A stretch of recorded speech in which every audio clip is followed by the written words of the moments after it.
Hi, this is Sheriff Gary McFadden bringing you another edition of MCSO News 45. Well, today we want to talk about House Bill 307.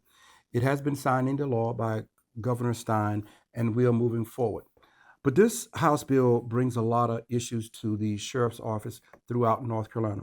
The first issue that it brings that it limits the discretion of magistrate judge setting bonds. So because of the incident in Charlotte, North Carolina, the magistrates, at least here, are very reluctant to set any type of bond or have someone released. So that caused us now a bigger population or a larger population. Since this bill has been addressed or talked about, our staffing has been concerning. And what we mean is our staff is very concerned about the number of people that are remaining inside the detention center. And so since the bill has been signed, we've had an increase of 118 people inside our detention center. So what does that mean? So averagely, we would hover around 1,500 to 1,580, but now we have reached the limit of 1,600 people in 1 month. So an additional 116 or 118 people have remained here inside a detention center.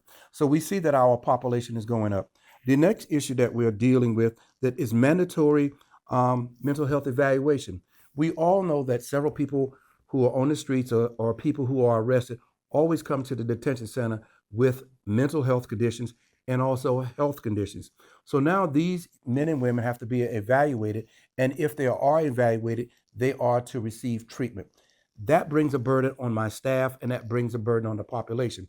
But also, it's going to bring a burden on the facilities that assist us, Novant and Atrium. Why? Because we're going to have to take those individuals there for evaluations, or we're going to do the evaluations here. So many things to look at. Higher cost in operation. If we have a higher population, we're going to have higher operation costs. And we have a higher population, we're going to have a higher demand on resources, and especially mental health resources. So all of this is going to come about.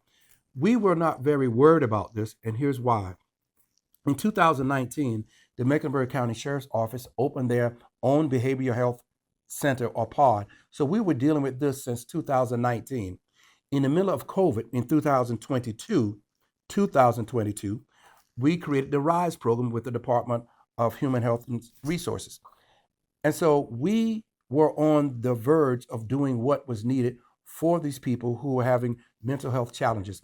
So in 2019, we became the first North Carolina Detention Center, jail, to have a BHU unit, behavioral health unit. 22, we created the RISE program. And of course, most people know in 2025, we created what they call RISE 5.0. What does that mean?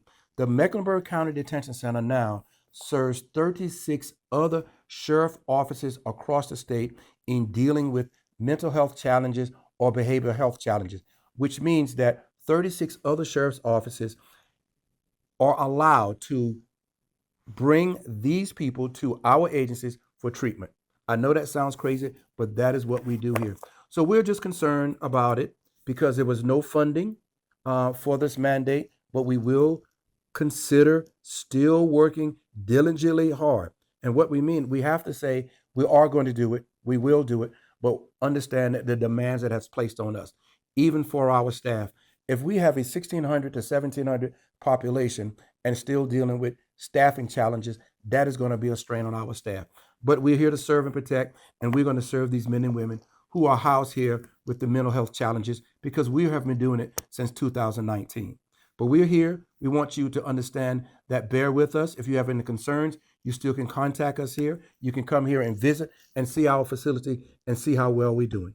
But we are happy to serve the public. We're happy to serve these men and women who are being challenged with mental health or behavioral health because we are here to serve.